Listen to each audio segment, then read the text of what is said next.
A history of Pilates. Joseph Pilates was a fitness guru and inventor born in 1883 near the northern German city of Dusseldorf. His father was a prize-winning gymnast of Greek ancestry. His mother was a naturopath who believed in stimulating the body to heal itself without drugs or surgery. His mother's healing philosophy and father's physical achievements were to greatly influence Pilates' ideas on therapeutic exercise. Pilates was a sickly child, suffering from asthma, rickets and rheumatic fever.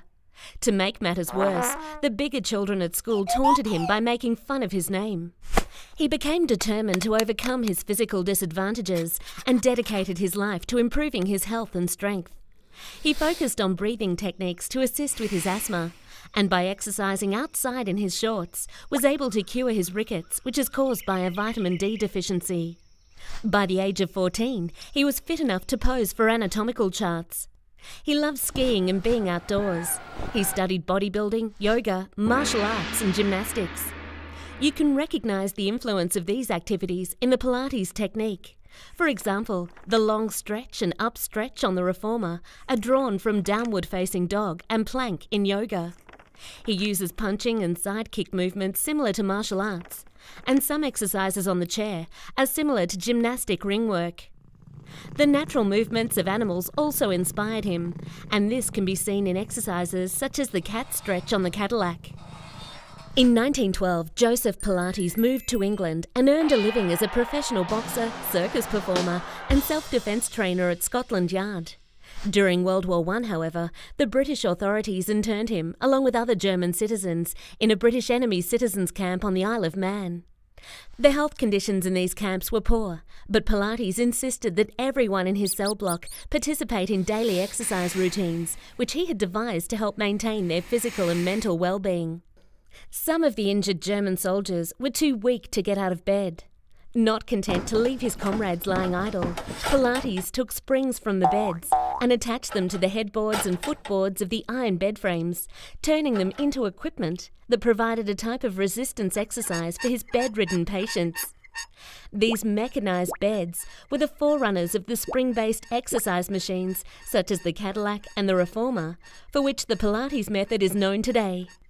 Pilates legend has it that during the Great Flu epidemic of 1918, not a single soldier under his care died, remarkable considering the terrible living conditions of the internment camps.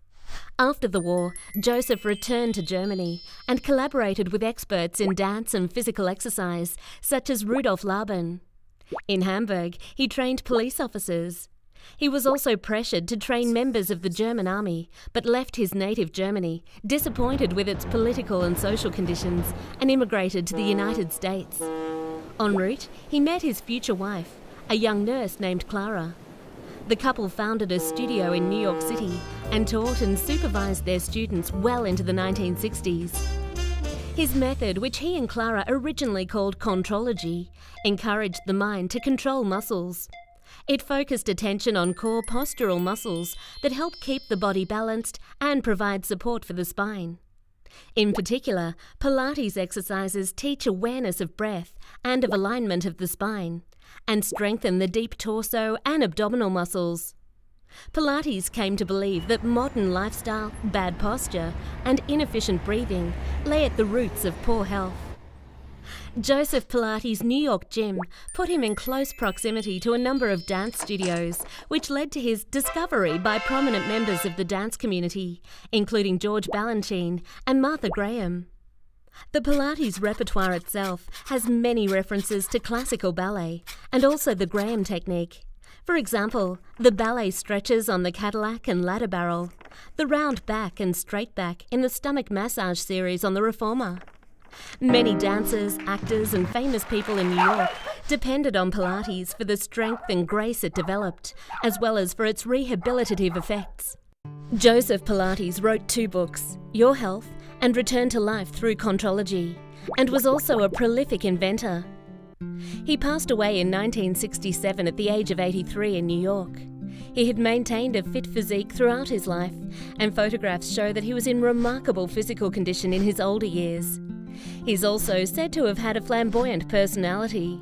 He smoked cigars, liked to party, and wore his exercise briefs wherever he wanted, even on the streets of New York.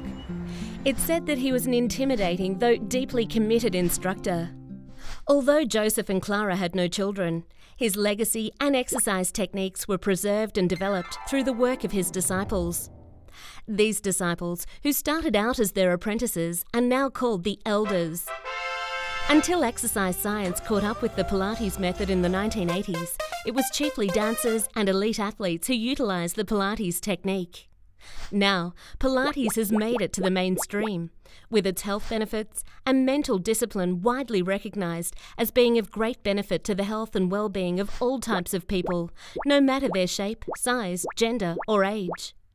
Today, Joseph Pilates' teachings are carried on by the Pilates elders, their prodigy, and by a large group of contemporary teachers all over the world.